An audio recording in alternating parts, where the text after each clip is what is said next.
Bueno, bienvenidos, bienvenidas todos y todas a este segmento de entrevistas de Indimedia. El día de hoy tenemos el gusto de recibir a Mauro Millán. Él es lonco del Love Millán Maguiza y también está en representación de su comunidad. Bienvenido, Mauro, ¿cómo estás? ¿Cómo te va? Voy a saludar brevemente en Mapudungun a la Por favor. gente que va a ver y escuchar esta nota. Mari Mari Compupeni Pulangien, Puveni Anal, Chicharian Mapudungun Meten, Inche Mauro Mijan Nigui, Inche Talonco, Fachanto Maita Melentan ni los Chet, Fachimapu, Petuta Meleita Huaychan, Hueluta Canteta, Huewafin, Compuche, Petuta Meleita Nehuenta Tupa.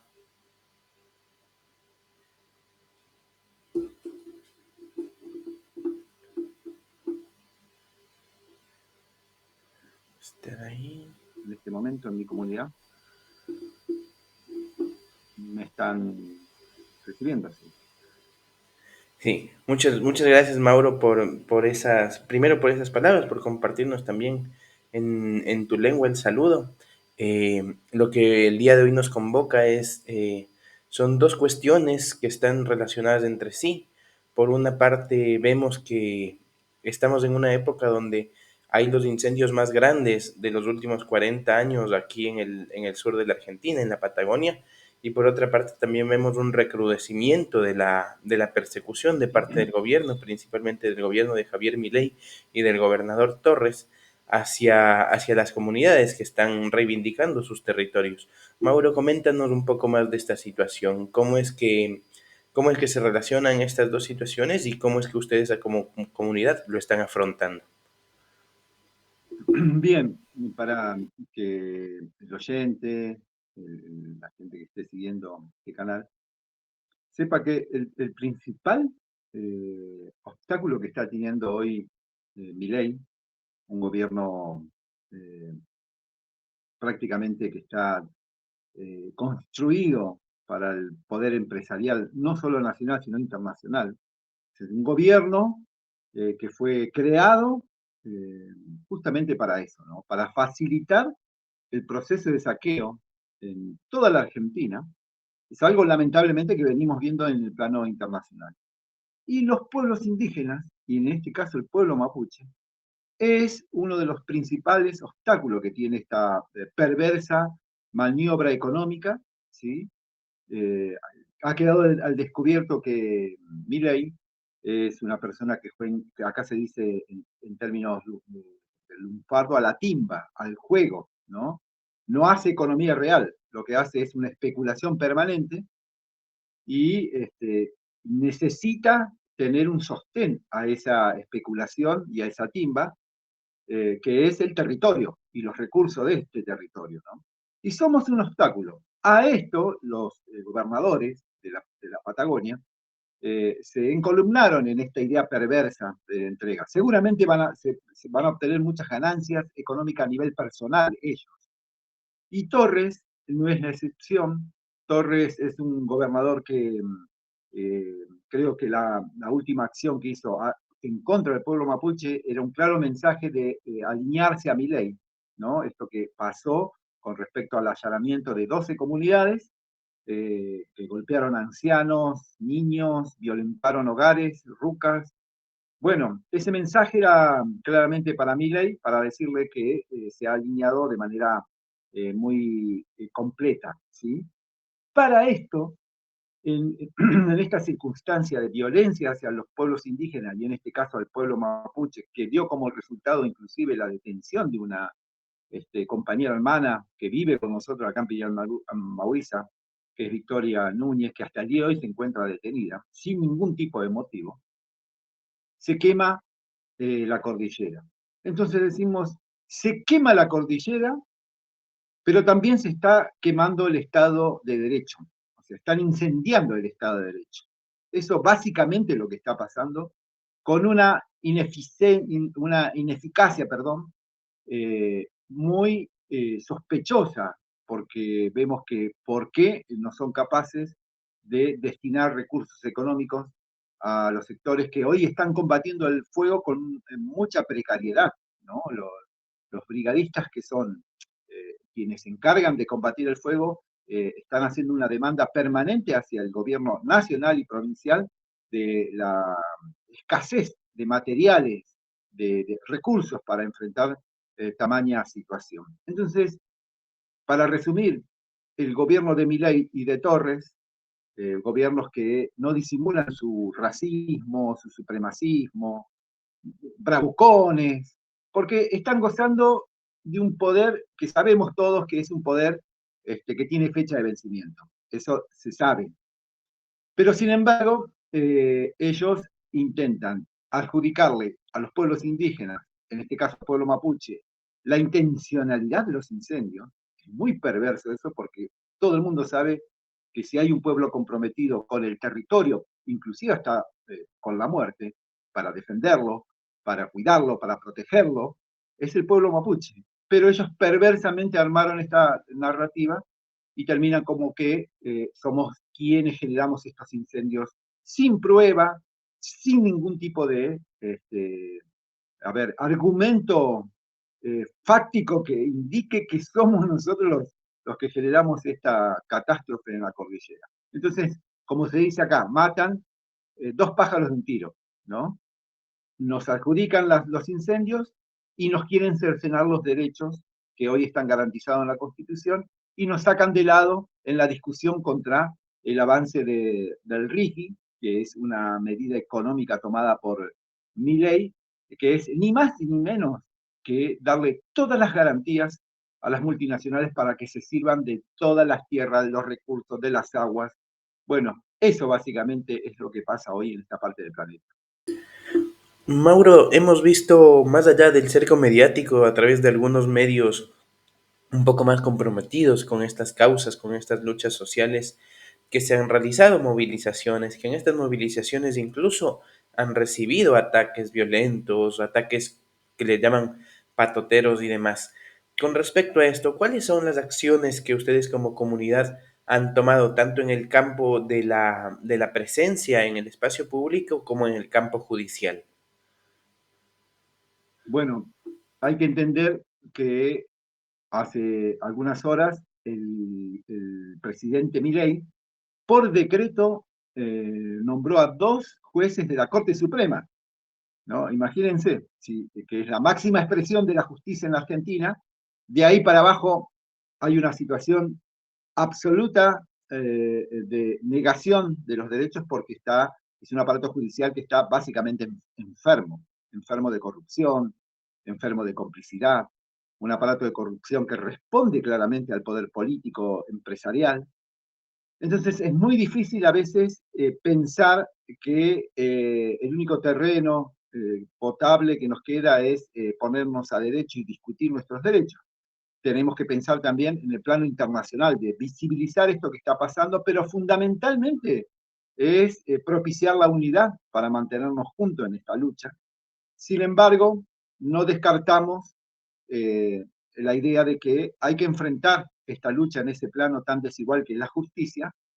Estamos elaborando estrategias de denuncia y de defensa por todo lo ocurrido, porque, a ver, cuando el Estado empieza a plantear, digamos, un estado de persecución y de terror, lo primero que hace es justificar sus acciones de violencia con algún juez, con algún fiscal, y eso está pasando ahora, ¿no? Ahora mismo está pasando eso.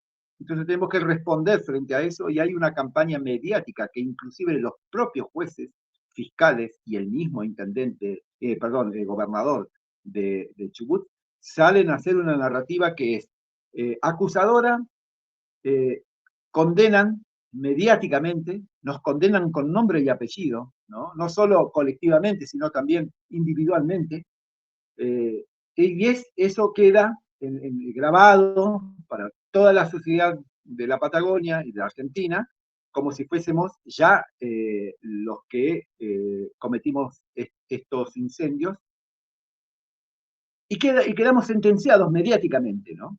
Ahora, en la justicia es otro caminar, digamos. Sin embargo, esto habilita la violencia que están generando sobre nuestro pueblo, ¿no? Por ejemplo, la ministra de Seguridad, que si hay alguien que pertenece a la casta de la génesis de este Estado, son los Burlich Pueyrredón, digamos. Fueron los quienes se beneficiaron del genocidio de tantos pueblos indígenas que los han hecho políticamente y económicamente muy poderosos. Bueno, este personaje, que hoy es ministra de Seguridad, anuncia de que declara a una organización, supuesta organización llamada RAM, como organización terrorista. Y la pone a la altura, ¿sí?, de Hamas, de Hezbollah, ¿no? Y ahí aparece la RAM. La RAM existe en la cabeza de Patricia Bullrich. La RAM existe solo en la cabeza perversa de este personaje, pero lo que intentan es habilitar la violencia a partir de, ¿no?, declarar terrorismo a una organización mapuche. Bueno, esa declaración es una declaración que tiene que ver con habilitar a los jueces para que emanen eh, órdenes de allanamiento, de detención, de persecución, etcétera, etcétera. Bueno, eso es lo que hoy como primer medida ha tomado el gobierno contra el pueblo mapuche y bueno, nosotros lo estamos viviendo en carne propia, ¿no? Con respecto a esto que nos comentas, Mauro, de vivir en carne propia esta persecución, ¿de cuántas personas estamos hablando? ¿De qué procesos judiciales estamos hablando en el momento en el que tenemos claro que el gobierno, a través de la judicial, está persiguiendo a comuneros mapuches? Bueno, acá ahora prácticamente, sinceramente, compañero, tendría que hacer una cuenta interminable, porque abarca la provincia de Chubut, de Río Negro, de Neuquén, de La Pampa, de Mendoza. O sea, hay acciones judiciales, de persecución judicial, de desalojos que son masivos. Nunca visto. Es como, tendríamos que compararlo con la campaña del desierto que pasó no hace tanto tiempo, en 1890, de que hubo desalojos y persecución, campos de concentración, nada más que acá lo hacen con un artilugio para que el resto de la ciudad piense que todo se hace dentro de un orden constitucional. Y vos fíjate que es lo que hoy falta, hoy lo que están haciendo es están tratando en los cuerpos legislativos el hecho de disminuir esos derechos que Argentina en algún momento fue vanguardia del derecho indígena, que se consolidó un andamiaje de derecho indígena, jamás se aplicó, pero el derecho está constitucionalmente. Pero hoy lo que están haciendo es tratando de que eso caiga día tras día. Bueno, y eso ha generado una acción de persecución jurídica judicial sobre el pueblo mapuche jamás vista, ¿no? Somos muchos, muchos. En este allanamiento quedamos como alrededor de 60 personas mencionadas en una causa. Imagínate si lo trasladamos al resto de las situaciones que se viven a lo largo y a lo ancho de la Patagonia, de nuestro Gualmapu. Somos muchos, mucha cantidad de mujeres, hombres eh, involucrados en esta persecución. Claro, indudablemente se cuentan por cientos de estos procesos en el que se judicializa a los defensores de la tierra. Sí. Y mencionaste algo que me parece importante hacer énfasis, es que es sobre la campaña del desierto, la historia de Argentina, la historia de los estados de este lado del mundo. Ha sido una historia de genocidio hacia los pueblos indígenas, ha sido una historia en el que han intentado expandir su frontera, eh, eh, como llevando a los pueblos originarios hacia cada vez hacia más lejos y cada vez desalojando de sus tierras. ¿Cómo está este tema de los desalojos? ¿Qué ha pasado últimamente? ¿Cómo nos puedes comentar esto para que la gente de la ciudad, para que la gente de las urbes también comprenda cómo es la situación? Bueno, primero que hay que pensar es lo siguiente. La campaña del desierto no pasó hace 500 años atrás, ¿no? Como tiene el imaginario de que, bueno, llegó Colón y ahí se terminó todo. Mi abuela, Margarita Burgo Chanqueu, me contaba lo que fue el daño colateral. Mi abuela había nacido en 1895, 1895. Los campos de concentración en este estado, cuando el estado se hace de estos territorios, se adueña de estos territorios, hace una apertura de los campos de concentración en 1890. Entonces, ¿qué quiere decir esto? Que nuestros bisabuelos vivieron la campaña del desierto en carne propia. O sea, no estamos hablando de una historia que se tiene que remitir hacia 5 siglos atrás. Estamos hablando de una historia que está acá nomás, a la vuelta de la esquina. ¿Sí? Bueno, claramente eso generó muchísimas desgracias, pero también generó una fortaleza de resistencia jamás visto. O sea, es a mí lo que más me llena de orgullo escuchar los relatos de supervivencia del pueblo mapuche en esta parte del planeta que son épicos, ¿no? Entonces, eso ha generado en nosotros un fortalecimiento de lucha, ¿no? Que decimos, bueno, nuestros abuelos, nuestros bisabuelos vivieron esta situación peor que esta situación, ¿cómo nosotros no vamos a poder enfrentar a este impresentable psicópata de Milei? ¿Cómo no nos vamos a poder enfrentar? Bueno, es una cuestión de, una, de un legado que hemos heredado. Pero por otro lado también, el tema de los desalojos tienen que ver con lo siguiente. Nosotros estaremos ocupando el 0,02% de la masa territorial de la Patagonia, que es gigante, es enorme. El resto está en manos de latifundio. O sea, la Argentina siempre garantizó la propiedad privada, siempre garantizó que los extranjeros que llegaban a estas latitudes se hagan de tierras con todas las documentaciones y los papeles. ¿Sí? Eh, Argentina crea el falso dilema de la soberanía, incluyendo al pueblo mapuche, pero claramente es eso, es falso porque como nunca en la historia de este país tan jovencito, se garantiza esos dos aspectos, ¿no? Lo jurídico que esto conlleva con la propiedad privada. Pero quienes siempre quedamos precariamente, porque de hecho la documentación que la mayoría de nuestra gente tiene es un permiso precario de ocupación, es el pueblo mapuche, mapuche tehuelche.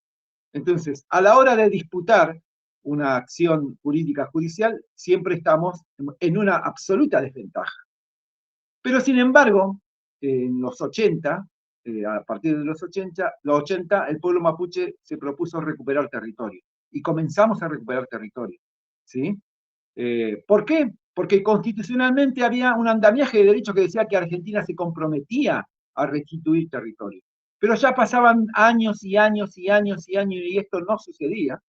Entonces el pueblo mapuche, creo que fue un proceso unánime, comenzamos a recuperar territorio. Claro, con acciones judiciales en contra de nosotros, pero sin embargo, eso generó una expectativa en la funcionalidad de la sociedad mapuche para proyectarnos como tal, para pensarnos como sociedad en un futuro, pero claramente eso tocó los intereses de las sociedades rurales, de los Burlich, Pueyrredón, ¿no? Que no son tantos, pero que han sostenido el poder desde la fundación de este Estado, y se ha generado una persecución que fue, no solo comienza con Milei, ya se venía abonando con los anteriores gobiernos progresistas, pseudos progresistas, que creaban leyes analgésicas para que el dolor disminuyera, pero que la enfermedad no se curase. ¿No? Es así básicamente lo que hicieron los kirchneristas,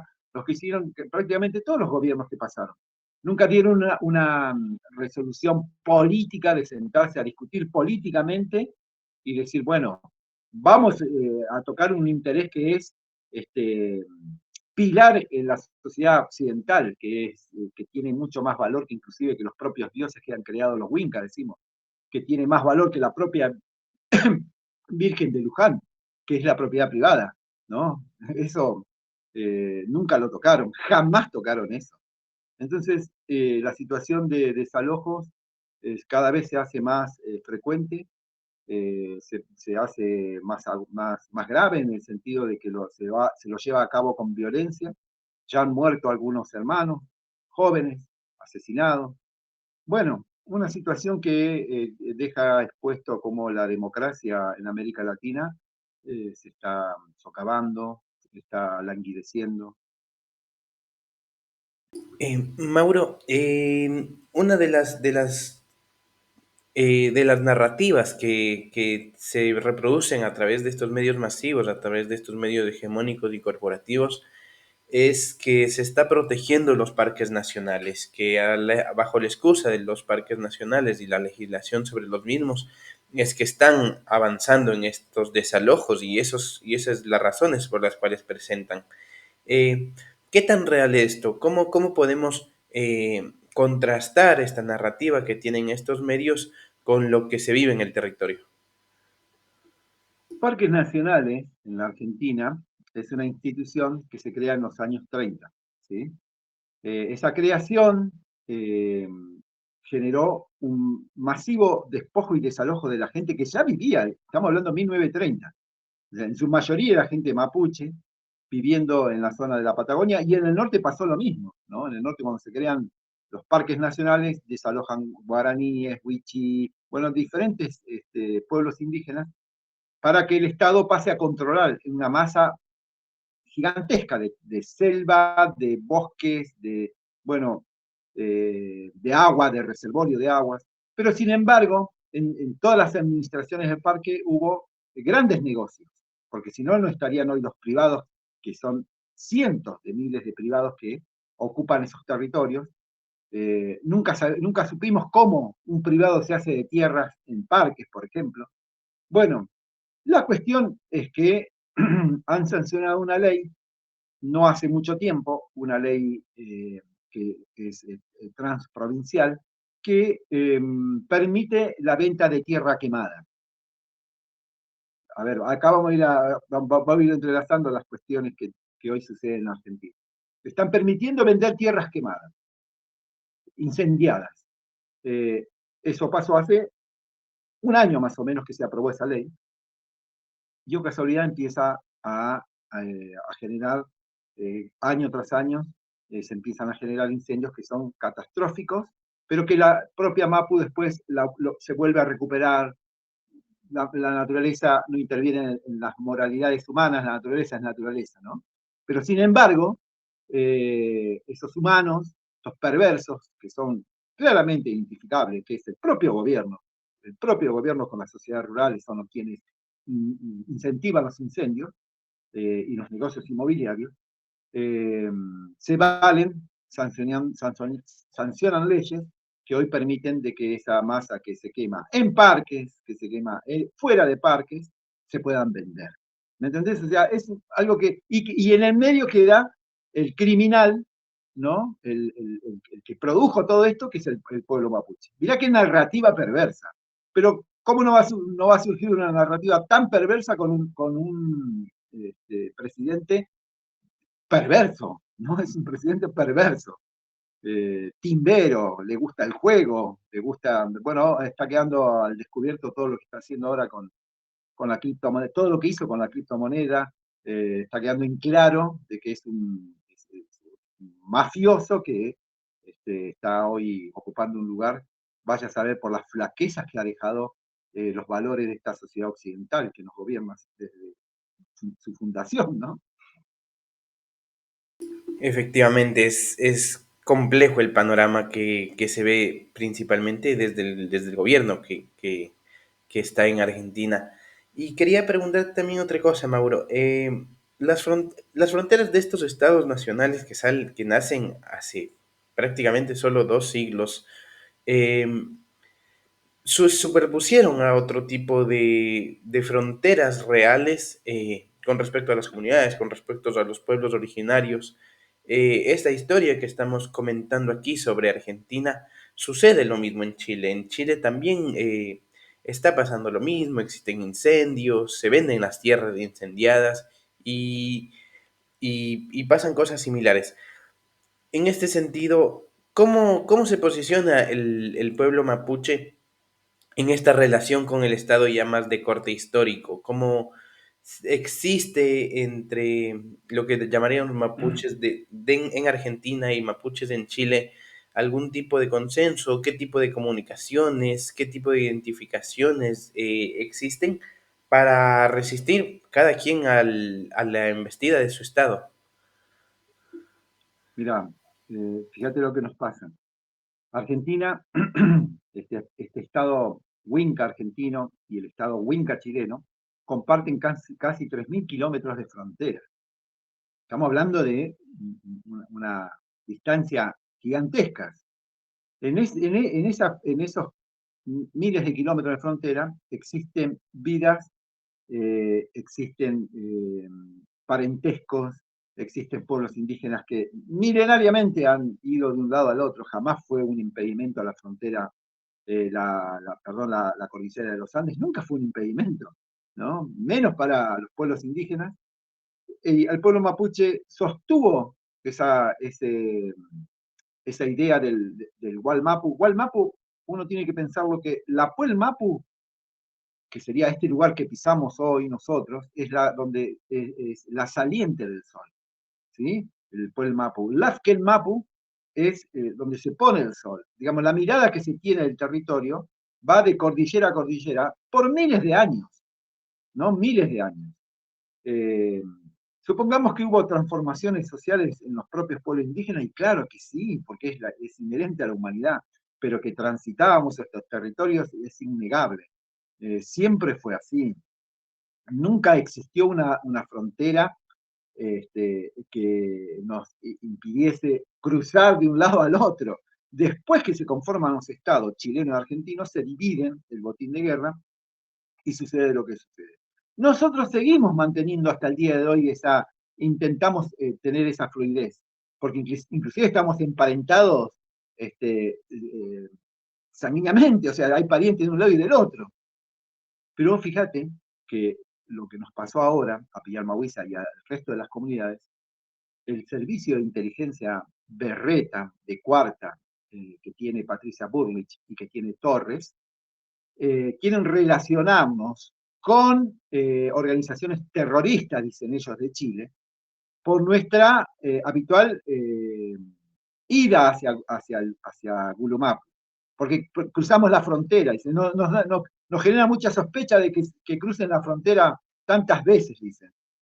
Primero, vos fíjate esto, Argentina es un país que no desapareció por el territorio que tiene, porque si vos te dedicas a trabajar acá, vas a tener alimento, vas a tener, si te lo permiten, ¿no? Porque cada vez es mucho más difícil. Pero Argentina es un país enorme y no desapareció como tal por esa capacidad.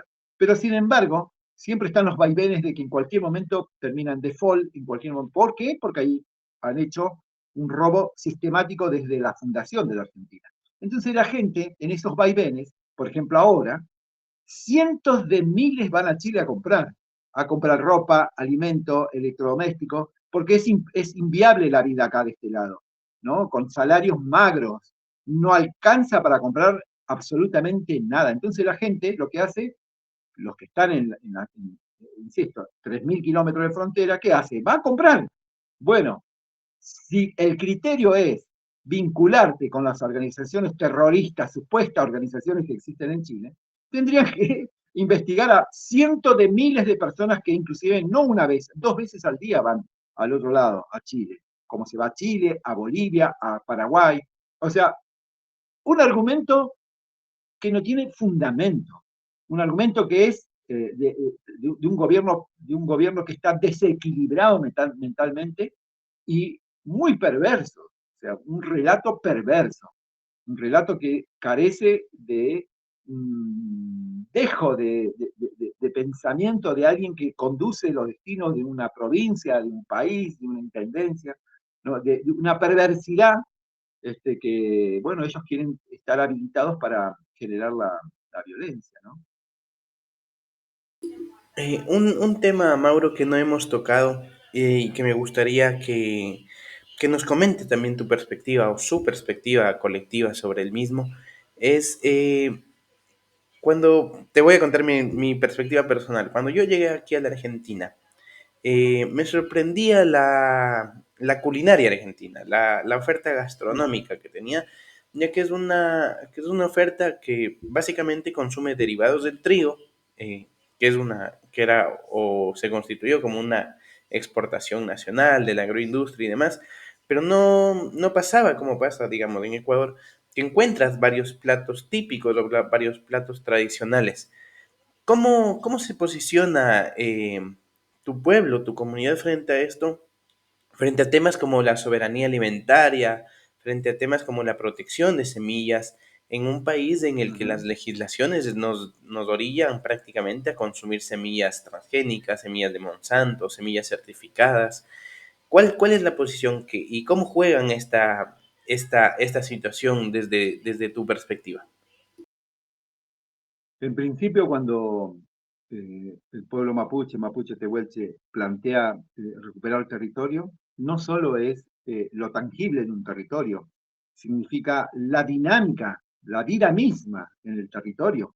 Porque para recuperar territorio, lo primero que hay que hacer es recuperar el conocimiento, ¿no? Ese conocimiento que existe en el mundo mapuche, que son normativas emanadas de la propia naturaleza para no impactar en esa naturaleza, ¿no? Si no estaríamos ejerciendo algo que nosotros repudiamos, que es no respetar el territorio, no tener un equilibrio con ese territorio. Es mucho más complejo porque tendríamos que hablar de espiritualidad, de la religión antigua, de cómo uno llega a ser lonco, cómo hay machi. Bueno, es mucho más complejo y no daría en este momento, pero prometo que si algún momento me convoca podemos hablar de ese aspecto.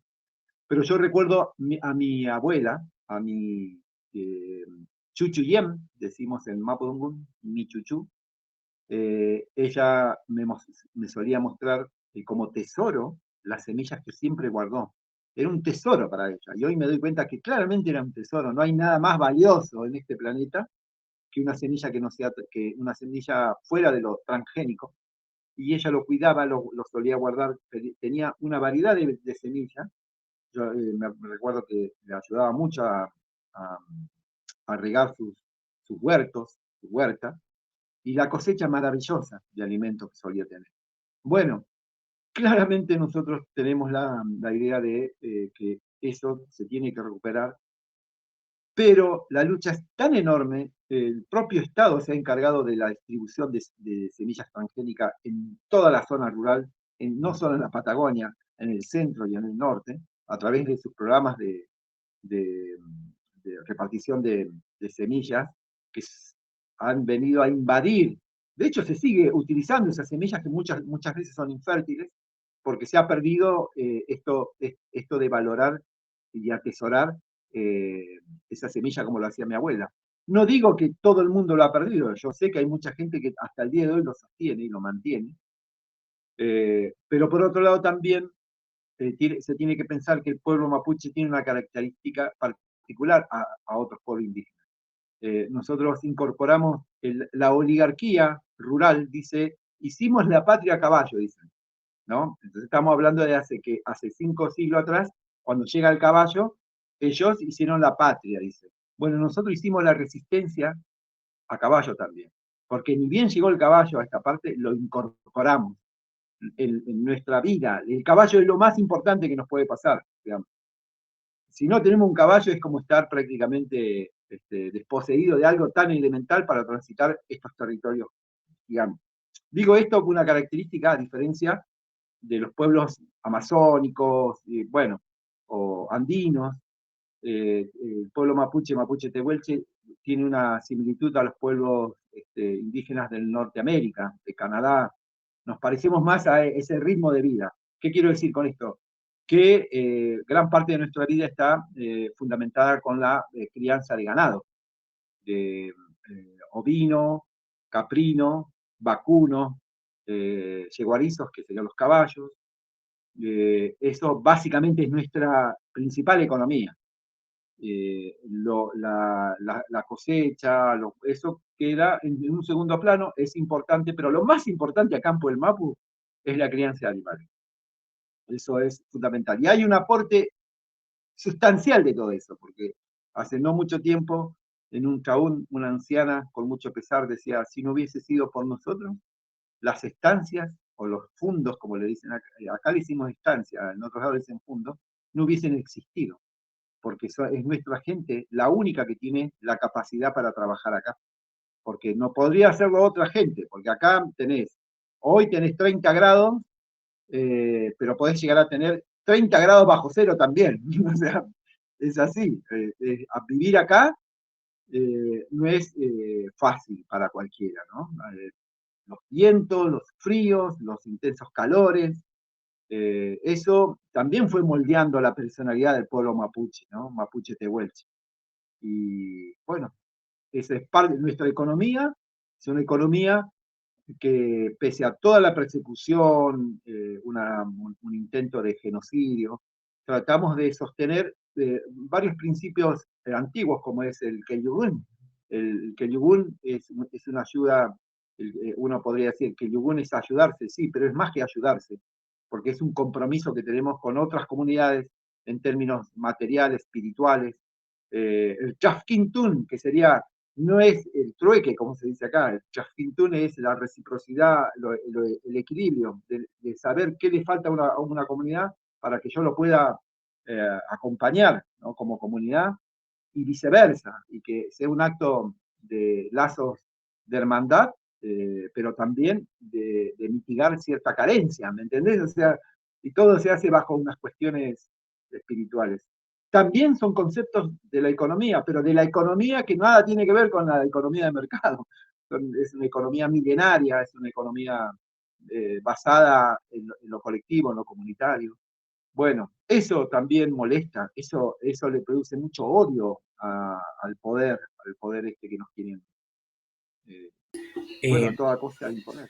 Sí, gracias Mauro por esta perspectiva. Yo creo que, como tú mismo mencionas, ojalá podamos en otra ocasión profundizar estos temas que son mucho más complejos de los que los podríamos abordar en estos minutos.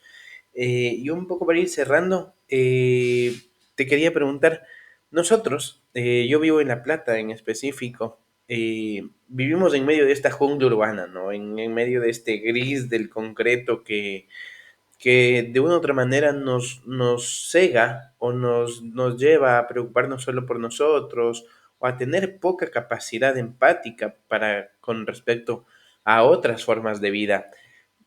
Tú desde tu perspectiva, tú desde tu territorio, ¿qué es lo que podrías, qué palabras podrías compartir o qué perspectiva podrías compartir para que justamente la gente que vivimos en las urbes, en las ciudades, que se sienten tan lejos de ese territorio, podamos activar la empatía, podamos sentir desde lejos lo que ustedes están sintiendo y podamos entender también sus luchas?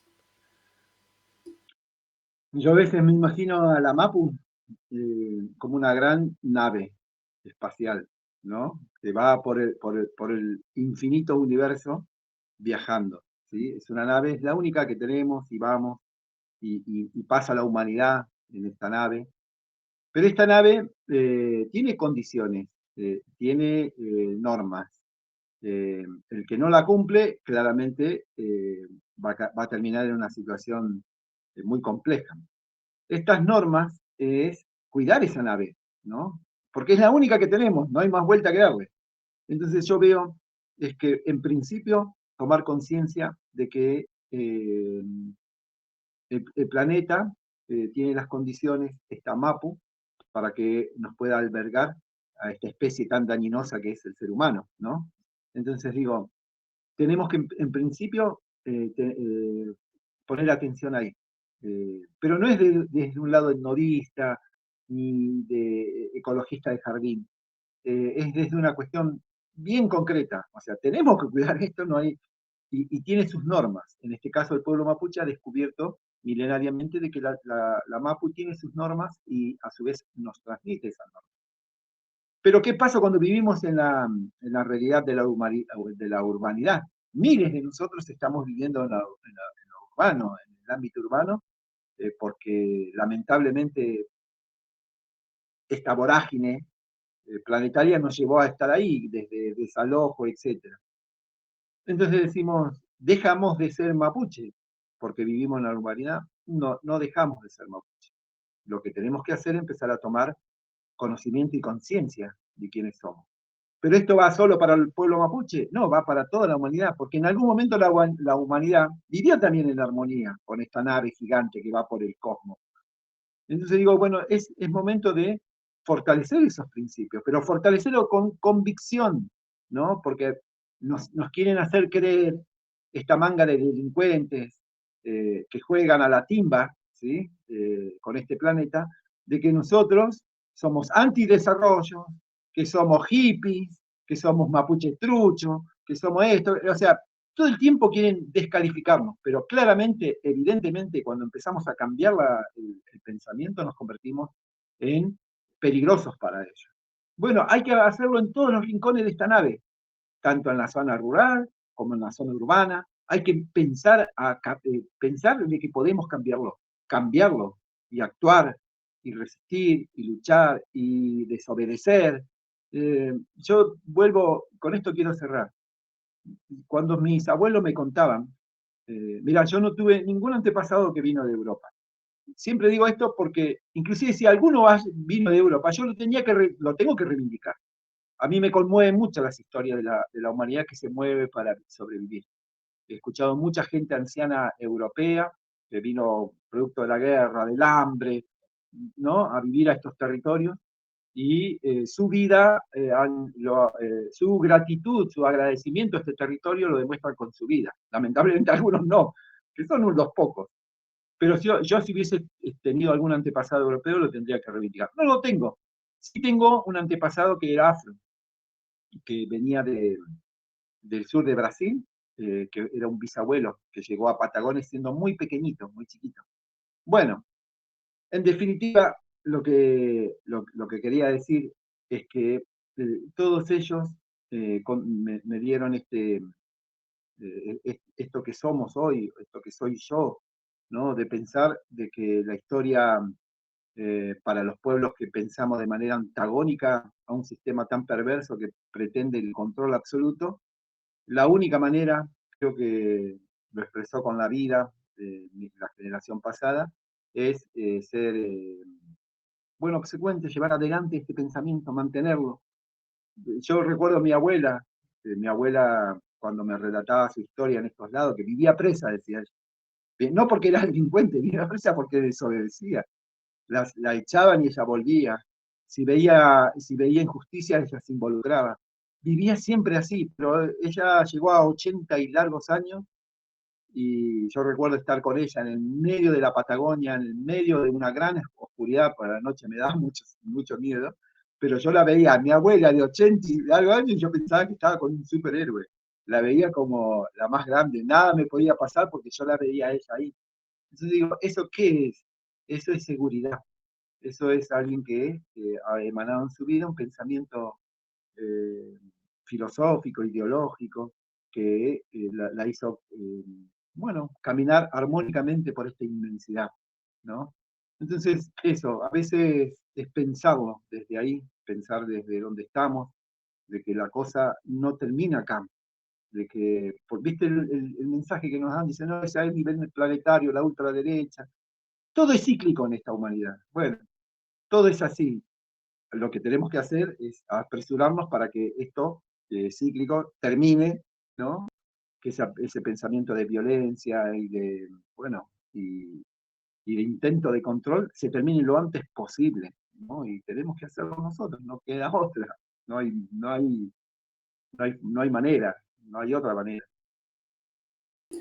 Indudablemente, Mauro, hay que personarnos de esta lucha, hay que personarnos de esta resistencia. Quiero agradecerte tu presencia, eh, hacerte llegar también el apoyo, la compañía tanto desde el medio para el que estamos, que es Indymedia, que transmitimos en Ecuador, como desde el campo personal, ¿no? Desde el campo más eh, individual. Y agradecerte tu presencia, invitarte, dejarte extendida la invitación para ver si otro día podemos hablar de temas más complejos, más profundos, como los que pudimos pasar por Uh -huh. encimita hoy nomás, y poder encontrarnos en otra ocasión, Mauro.